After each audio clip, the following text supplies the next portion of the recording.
Sir, உங்களுக்கு இந்த Anakaputhur issue நல்லா தெரியும் நினைக்கிறேன். அமுதா ஐஏஎஸ் வந்து காஞ்சிபுரத்தினுடைய மாவட்ட ஆட்சியராக இருந்த போது 2015 இந்த நடவடிக்கையை வேகப்படுத்தினாங்க. உங்களுக்கு நினைவு இருக்குன்னு நினைக்கிறேன் சார்.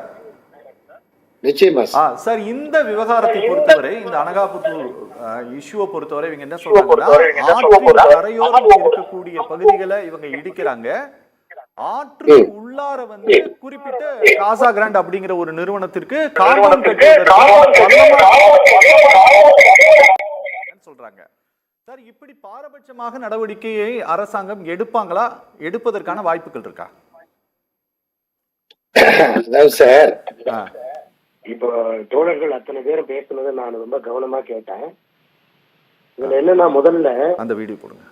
காசா கிராண்ட் நிறுவனம் இல்லைன்னா வந்து ஆக்கிரமிப்பாளர்கள் அப்படிங்கறத தவிர்த்துட்டு நம்ம முதல்ல இதுல என்ன நடந்திருக்குது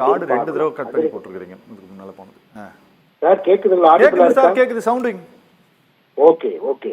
அதாவது சார், இந்த அடையாறு ஆறுங்கிறது பொதுவா செம்பரம்பாக்கம் ஏரிக்கு பக்கத்துல மணிமங்கலம்னு ஒரு ஊர் இருக்கு சார். அங்க துவங்கி அடையாறுல வங்காள விரிகுடாவுல கலக்குது. 42.5 கிலோமீட்டர் மொத்தமா அந்த ஆற்றினுடைய பரப்பளவு. நீங்க வந்து பாத்தீங்கன்னா தமிழகத்துல 1,30,058 சதுர கிலோமீட்டர் பரப்பளவு உள்ள நம்ம மாநிலத்துல 1,06,000 நீர்நிலைகள் இருக்குது சார். சரி, இந்த 1,06,000 நீர்நிலைகள்ல ஒருங்கிணைந்த காஞ்சிபுரம் மாவட்டத்துல மாத்திரம் 909 ஏரிகள் உட்பட நீர்நிலைகள் இருக்குது சார். அதுல முக்கியமான 3 ஆறுகள்ல இந்த அடையாறுங்கிறது மிகப்பெரிய ஒரு ஆறு. இந்த ஆறு வந்து 42.5 கிலோமீட்டர் நீளத்துல வந்து நமக்கு வருது. சரி, இந்த நகரம் வந்து பாத்தீங்கன்னா கிட்டத்தட்ட ஒரு 860 சதுர கிலோமீட்டர் பரப்பளவு உள்ள நம்முடைய சென்னை நகரத்துல பல நீர்நிலைகளும் கழிவுகளும் அங்க சுத்திகரிக்கப்படுது சார். சரி, இப்ப இந்த அடையாறு ஆற்றல் கரையை வந்து பாத்தீங்கன்னா வெறும் அந்த ஆறோட பரப்பளவு மட்டும் இல்லாம ஆற்றங்கரையில இடது வலது 2 பக்கங்களுமே அடையாறு ஆற்றினுடைய புறம்போக்கு நிலங்கள் இருக்குது சார். சரி, அந்த புறம்போக்கு நிலங்கள் வந்து இன்னைக்கு உருவாக்கப்பட்டதல்ல, 1911 செட்டில்மெண்ட் பட்டாவிலேயே கொண்டு வரப்பட்டது சார். ஆக்சுவலி நம்ம சென்னை மாகாணத்தினுடைய அந்த நில அளவை பாத்தீங்கன்னா 1814 இருந்து 37 வரைக்கும் ஆக்சுவலி வந்து சர்வே பண்ணது சார். அந்த சர்வேலயே இந்த விவரங்கள் அனைத்தும் தெளிவாக அடங்கி இருக்கிறது. நீங்க சர்வே செட்டில்மெண்ட் சர்வேவா இருக்கட்டும், ரீசெட்டில்மெண்ட் சர்வேவா இருக்கட்டும், யூடிஆரா இருக்கட்டும், வருவாய்த்துறை பதிவேடுகள்ல மிக தெளிவா இந்த 42.5 கிலோமீட்டர் ஆறு என்ன அகலம் நீளம்ல இருக்குது, ஆற்றினுடைய இரு புறங்களிலும் அந்த கரைகளுடைய புறம்போக்கு நிலங்கள் என்ன இருக்கிறதுங்கிறத மிக தெல்ல தெளிவா வருவாய்த்துறையினுடைய பதிவேடுகள்ல தெளிவா இருக்கு சார். இருக்கு. இப்ப பிரச்சனை என்னன்னா, நமக்கு அனகாபுத்தூர்ல இருக்கிற இந்த டோபிகானா நகரு, அப்புறம் வந்து உங்களுக்கு சாந்தி நகரு, நேதாஜி நகரு, காய்கறி நகரு, எம்ஜிஆர் நகரு, ஸ்டாலின் நகர் போன்ற ஒரு 6-7 நகர்கள்ல கிட்டத்தட்ட ஒரு 25-30 ஆண்டுகளுக்கு மேலாக அங்க குடியிருக்கக்கூடிய அந்த பொதுமக்களை அவர்களுக்கு வந்து அடிப்படை உரிமைகள் என்ன, வரி, அந்த வீட்டு வரியை அரசு கொடுத்துருச்சு. இரண்டாவது மின் இணைப்பையும் அரசு கொடுத்துருச்சு. அவர்கள் அத்தனை பேரும் அந்த சேர்த்து வைத்த பணத்தை வைத்து தங்களுக்கு தகுதியானபடியில தேவையானபடியில அடுக்குமாடி குடியிருப்புகளை நல்ல தளம் போட்ட வீடுகள் எல்லாம் கட்டி முடிச்சுட்டாங்க. ஒன்று, அரசு வந்து இந்த நிலத்தை வகைப்பாடு மாற்றம் செய்வதற்கான முயற்சியை மேற்கொண்டு அவர்களுக்கு பட்டாவை மாற்றம் செய்து கொடுத்திருக்கலாம். முதல்ல அந்த புறம்போக்கு நிலம் ஆட்சேபனைக்குரியதா ஆட்சேபனை அற்றதா அப்படிங்கறத பாக்கணும். ஏன்னா 2015 அதிரடி அமுதா மேடம் வந்து எதை பத்தியும் கவலைப்படாம அந்த ஆக்கிரமிப்புகளை அத்துணையும் வந்து ஜேசிபி வச்சு புல்டோசர் வச்சு அங்க எல்லாத்தையும் உடைச்சி அப்புறப்படுத்தினாங்கன்றது எல்லோருக்கும் தெரியும். பிறகு 2018ஆம் ஆண்டு இப்படி அரசு புறம்போக்கு நிலங்கள்ல வீடு கட்டி குடியிருக்கிறவர்களை அங்கிருந்து அப்புறப்படுத்தி மறு குடியிருப்பு அமர்த்துவதற்கு ஒரு ஆணை 465 ஒரு அரசு வந்து வருவாய்த்துறை வந்து ஒரு ஆணை இட்டது சார். மாநிலம் முழுவதும் நீர்நிலைகள் உள்ளிட்ட ஆட்சேபகரமற்ற யார் இதெல்லாம் ஆட்சேபனைக்குரிய புறம்போக்கோ அதுல வீடு கட்டி இருக்கிறவர்களுக்கு வந்து நோட்டீஸ் சர்வ் பண்ணி முறையா அவர்களை அப்புறப்படுத்தி அந்தந்த பகுதிகளிலேயே ஆட்சேபனை இல்லாம அன்அப்ஜெக்ஷனல் லேண்ட் என்ன இருக்கோ அதுல அரசு வந்து ப்ராப்பரா அவர்களுக்கு முறையா ஊராட்சி பகுதிகள் சொன்னா 3 சென்ட் அளவுக்கும், நகராட்சி பேரூராட்சி பகுதிகள் 2 to 2.5 சென்ட் அளவுக்கும், மாநகராட்சி பகுதிகள்னா குறைந்தபட்சம் 1 சென்ட் அளவுக்கும், நிலத்தை கொடுத்து அரசுடைய திட்டங்களின் அடிப்படையில் அவர்கள் வீடு கட்டி கொடுக்கணும் அப்படிங்கிறது அந்த அரசு ஆணையினுடைய சாராம்சம் நோக்கம் சார். சரி.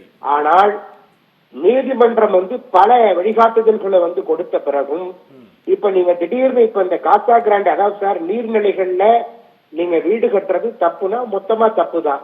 நீங்க சொல்லக்கூடிய இந்த காசா கிராண்ட் நிறுவனம் என்பது நீங்க சிஎம்டிஏ, அதாவது சென்னை பெருநகர வளர்ச்சி குழுமத்துல பிளானிங் ஏரியா, நான் பிளானிங் ஏரியான்னு இருக்குங்க. சரி. சோ இந்த பிளானிங் ஏரியா தற்போது சிஎம்டிஏ 1189 சதுர கிலோமீட்டர் சார். ப்ரொபோஸ்ட் 5904 சதுர கிலோமீட்டரா மாற போகுது. சோ அப்ப பிளானிங்ல நீட்டா எந்தெந்த சர்வே நம்பர்லாம் பிஆர் பிரைமரி ரெசிடென்சியல், எதெல்லாம் மிக்சட் ரெசிடென்சியல், எதெல்லாம் ஃபேக்டரிஸ், இண்டஸ்ட்ரீஸ், இன்ஸ்டிடியூஷனல் சொல்லி வகைப்படுத்தி இருக்கிறாங்க. சோ வகைப்படுத்தப்பட்ட நிலங்கள்ல கட்டுநர்கள் கட்டும் பொழுது நீங்க அந்த அடையாறு ஆறை பொறுத்த வரைக்கும் CRZ, கோஸ்டல் ரெகுலேட்டரி ஜோன் அப்படின்னு வரும் சார். சோ அந்த கோஸ்டல் ரெகுலேட்டரி ஜோனை பொறுத்த வரைக்கும் மிடில் ஆஃப் த ரிவர்ல இருந்து 100 மீட்டர்ஸ்க்கு அப்ரூவல் கொடுக்க முடியாது. அதே போன்று ஆறுகள், ஏரிகள், குளங்கள், குட்டைகள் இருக்குதுன்னு சொன்னா அதை ஒட்டி 3 மீட்டருக்கு நோ டெவலப்மெண்ட் ஏரியா, NDA அப்படின்னு சொல்லி சொல்லுவோம். அதை மட்டும்தான் நீங்க 3 மீட்டர் விட்டுட்டு நீங்க பேலன்ஸ் எல்லாமே நாம்ஸ் படி கட்டிட திட்ட அனுமதி பெற்றுக் கொள்ளலாம் சார்.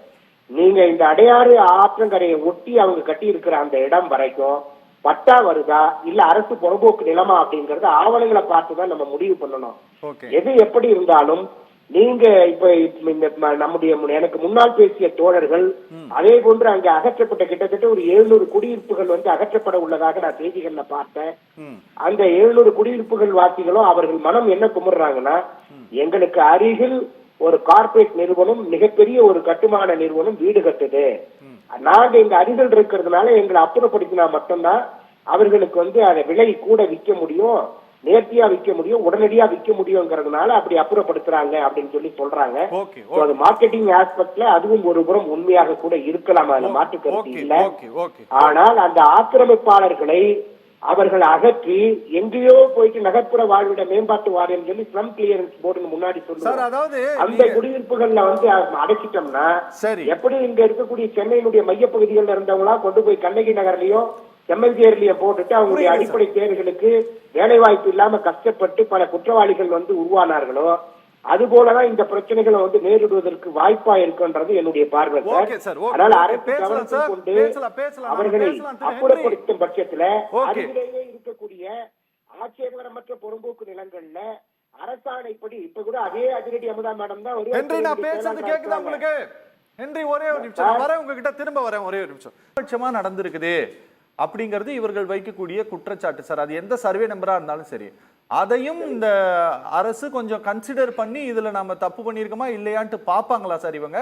இல்ல பெரிய நிறுவனம்னா விட்டுட்டு போயிடுவாங்களா? ஏன்னா இதே காசா கிராண்ட் சம்பந்தமாக நம்ம ஏற்கனவே ஒண்ணு நம்ம பேசணும். இனாம் நிலங்கள்ல அவர்கள் வீடு கட்டி அபார்ட்மெண்ட்டை சேல் பண்ணி அந்த அபார்ட்மெண்ட் வாங்கின சென்ட்ரல் கவர்மெண்ட் ஆபீசர்ஸ் எல்லாம் இங்க உட்காந்து கண்ணீர் விட்டு அழுதுட்டு போனதெல்லாம் நீங்க பார்த்திருப்பீங்க. இன்னைக்கு இதே ஆற்றங்கரையோரத்துல எங்களுக்கு பட்டா இல்ல, அதே ஆற்றங்கரைக்குள்ளார காசா கிராண்டுக்கு பட்டா கொடுத்துருக்காங்க, கேட்டா அதை பத்தி பேசாதங்கிறாங்க சார். இன்னைக்கு நாளைக்கு இதே இடத்துல வீடு வாங்குறவங்களுக்கு சிக்கல் வராது அப்படிங்கிறதுக்கு ஏதாவது உத்தரவாதம் இருக்கா? இல்ல சார், இப்போ நம்ம இதை எப்படி அணுகணும்னா, முதல்ல காசா கிராண்ட் பேர்ல நேரடியா பட்டா கொடுத்திருக்கிறதுக்கான வாய்ப்புகள் இருக்காதுன்னு நான் நினைக்கிறேன். இப்போ பேசணுங்க எல்லாருமே என்ன சொல்றாங்க, பக்கத்து சர்வே நம்பர் பட்டா லேண்டா இருக்கு, எங்க சர்வே நம்பர் நீர்நிலையா இருக்குன்னு சொல்லி சொல்றாங்க. நீங்க தமிழகத்துல பெரும்பாலும் பாத்தீங்கன்னா விவசாய நிலங்கள்லயே நடுவுல PWD கால்வாய் வரும். சரி. அங்க குளம் இருக்கும், குட்டை இருக்கும், ஏரி இருக்கும், ஊரணி இருக்கும், தாங்கல் இருக்கும், இன்லெட் இருக்கும், அவுட்லெட் இருக்கும், இப்படி பல வகையான நீர்நிலைகள் வரும். சரி. இப்ப என்னுடைய நிலைமை, இப்ப நான் ஒரு 10 ஏக்கர் லேஅவுட் போடுறேன்னா அதுல நடுவுல ஒரு PWD சேனல் போவோம். அதை நான் ஒதுக்கி விட்டுட்டு தான் பண்ண முடியும் சார். என்னால பட்டா நிலம் நடுவுல காவா போகுது சார், அது புறம்போக்கா இருக்குது சார் நான் சொல்ல முடியாது. பக்கத்து சர்வே நம்பர் புறம்போக்கா இருக்கும், அது மேய்க்கால் புறம்போக்கா இருக்கும், அது இன்னொரு இந்த பக்கம் களத்துமேட்டு புறம்போக்கா இருக்கும், அந்த பக்கம் நீர்நிலை புறம்போக்கா இருக்கும், நடுவுல பட்டா நிலம் இருக்கும். இப்படி இது எல்லாமே சர்வே பண்ணும் பொழுது, செட்டில்மெண்ட் பண்ணும் பொழுது, ரீசெட்டில்மெண்ட் பண்ணும் பொழுது, அதே போல UDR பண்ணும் பொழுது இது எல்லாமே வந்திருக்குது சார். அது இல்லாமலாம் இல்ல. இப்ப இவங்களுடைய சந்தேகம் என்னன்னா, நேரடியா காசா கிராண்டாவுக்கு நிச்சயமா பட்டா கொடுத்திருக்க மாட்டாங்க அரசாங்கம். நீங்க பிஃபோரா அது 2-3 டிரான்சாக்சன் ஆகி தான் வந்திருக்கும். ஆனால் அவங்களுடைய சுற்றுச்சுவரோ காம்பவுண்டோ சிஎம்டிஏ வந்து ஆக்சுவலி வந்து பாத்தீங்கன்னா தமிழ்நாடு ஒருங்கிணைந்த அபிவிருத்தி மற்றும் கட்டிட விதிகளின் கீழே தான் சிஎம்டிஏ அனுமதி கொடுத்திருப்பாங்க. சரி. சோ அனுமதிக்கு உட்பட்டு அவங்க சரியா கட்டியிருக்காங்களா, அனுமதி வாங்கினதுக்கு புறம்பா விதிமீறி கட்டியிருக்கிறாங்களான்னு பாக்கணும். அதை இன்ஸ்பெக்ட் பண்றது சிஎம்டிஏ நிர்வாகம் தான் இன்ஸ்பெக்ட் பண்ணணும். என்னை பொறுத்த வரைக்கும் அந்த டிஎன்சிடிபிஆர் விதிகளுக்கு உட்பட்டு தான். ஏன்னா அது ஒரு பெரிய நிறுவனம். 100 ப்ராஜெக்ட் பண்ணும்போது கண்டிப்பா ஒரு 10 ப்ராஜெக்ட் ப்ராப்ளம் வருது அவங்களுக்கு. ஏற்கனவே உங்களுக்கு தெரியும், இது வரைக்கும் தமிழகத்துல எந்த மாவட்ட ஆட்சியரும் இப்படி ஒரு கட்டுமான நிறுவனத்துக்கு எதிராக அறிக்கை கொடுத்ததே இல்லை. ஆனால் காஞ்சிபுரம் மாவட்டத்தினுடைய ஆட்சியராக இருந்த திரு பொன்னையா அவர்கள் பொதுமக்களுடைய விழிப்புணர்வுக்காக ஒரு அறிக்கையை, பத்திரிகை செய்தியை, பிரஸ் மீட்டே கொடுத்தாரு. இது நல்லாவே தெரியும். அவர்கள் வாங்கும் பொழுது நிச்சயமா இப்படி ஒரு திட்டங்கள் வரும் பொழுது மல்டி ஸ்டோர்டு பில்டிங், அது வந்து எம்எஸ்பி பல அடுக்குமாடி குடியிருப்பு திட்டம். அது அவங்க கண்டிப்பா சாயில் டெஸ்ட் பண்ணிருப்பாங்க. ஒரு ஒப்பீனியன் 2 ஒப்பீனியன் லீகல் ஒப்பீனியன் பார்த்திருப்பாங்க. ரெவன்யூ ரெக்கார்ட்ஸ பக்காவா செக் பண்ணிருப்பாங்க. அதெல்லாம் செக் பண்ணாம நிச்சயமா வாங்கி இருக்க மாட்டார்கள். அவங்க ஆக்கிரமிச்சு இருக்க மாட்டாங்க. இவங்களுக்கு ஆக்கிரமிச்சு இருக்கக்கூடிய பொதுமக்கள் கூட இவங்க போய் நேரடியா அரசு புறம்போக்கு நிலத்தை ஆக்கிரமிக்கல சார். நகர் பேரை பார்க்கும் போதே உங்களுக்கு தெரியும், எம்ஜிஆர் நகர். அதிமுக கட்சிக்காரங்க அந்த நிலத்தெல்லாம் 5000 ரூபாய், 10,000 ரூபாய், 50,000 ரூபாய், 1 லட்சம் ரூபாய்க்கு கூறு போட்டு வித்திருப்பாங்க. அதே போல இன்னொரு புறம் ஸ்டாலின் நகர், திராவிட முன்னேற்ற கழகத்தை சார்ந்த கட்சிக்காரர்கள் வந்து என்ன பண்ணிருப்பாங்க, அதை அந்த அரசு புறம்போக்கு நிலத்தை கூறு போட்டு விற்கப்பட்ட நிலைமைகள்லாம். அங்க வந்து அவங்க ஆக்கிரமிப்பாளர் கிடையாது, அவங்க இன்னசென்ட் பர்ச்சேசர். இது புறம்போக்கு நிலங்கிறதே தெரியாம அப்ப வந்து நாட்டுல தேன தடவை இருப்பாங்க. நீ 3 சென்ட் வாங்கிக்க, நான் வீடு கட்டு, பட்டா வாங்கி தரேன்னு சொல்லி அங்க இருக்கிற கட்சிக்காரர்கள் சொன்னதை நம்பி இவர்கள் எல்லாம் வாங்கி மோசம் போனவர்கள் இவங்க. ஆக்கிரமிப்பாளர்கள் சொல்றதே மிகப்பெரிய ஒரு வருத்தமான செய்தி தான். இப்ப அரசு இந்த சூழ்நிலையில என்ன பண்ணணும்னா, பெரிய நிறுவனம், சின்ன பொதுமக்கள் அப்படி எல்லாம் பார்க்க கூடாது. பாரபட்சம் இல்லாம நீங்க முன்கூட்டியே அவங்களுக்கு நோட்டீஸ் கொடுத்து முறையா அவர்களை அருகில் வந்து குடியமர்த்துவதற்கு எங்கேயோ கொண்டு போய் கொடுக்க கூடாது. 40 கிலோமீட்டர் 50 கிலோமீட்டர் தள்ளி எல்லாம் கொடுக்க கூடாது. அதே மணிமங்கலத்துல ஆட்சேபகரமற்ற புறம்போக்கு நிலங்கள் நிறைய இருக்குது. அந்த நிலங்களை வகைப்படுத்தி, ஏன்னா தரிசு புறம்போக்கு இருக்கு, நஞ்சை புறம்போக்கு இருக்கு, புஞ்சை புறம்போக்கு இருக்கு, அங்க வந்து இந்த நட்டம் புறம்போக்கு நிலங்கள்லாம் நிறைய இருக்கு. சோ அந்த நிலங்களை வகைப்படுத்தி இந்த மக்களுக்கு எல்லாம் அங்க உரிய முறையில 2 சென்ட் 3 சென்ட் பட்டா கொடுத்து, அரசுடைய கனவு இல்லம் திட்டம் நிறைய இருக்கு, பிரதான் மந்திரி ஆவாஸ் யோஜனா திட்டம் இருக்கு, பாரத பிரதமர் அனைவருக்கும் சொந்த வீடு திட்டம் இருக்கு. அந்த திட்டத்துல இலவசமாக இந்த பாதிக்கப்பட்ட மக்கள் அத்தனை பேருக்கும் வீடு கட்டி கொடுத்து, ஏன்னா அவங்க எல்லாம் நம்ம நாட்டு மக்கள். சரிங்க, நம்ம அரசுக்கு வந்து ஓட்டு போட்டிருக்கிறாங்க. அவங்களை நீங்க கண்மூடித்தனமா தூக்கி போட்டுற கூடாது. அதனால கவனமா அவர்களுக்கு முன்கூட்டியே நீங்க நோட்டீஸ் கொடுத்து வீடு கட்டி கொடுத்து மறு குடியமர்த்தணும். 19 ரூபா நீங்க அவங்களை நன்றிங்க ஹென்றி, நன்றி.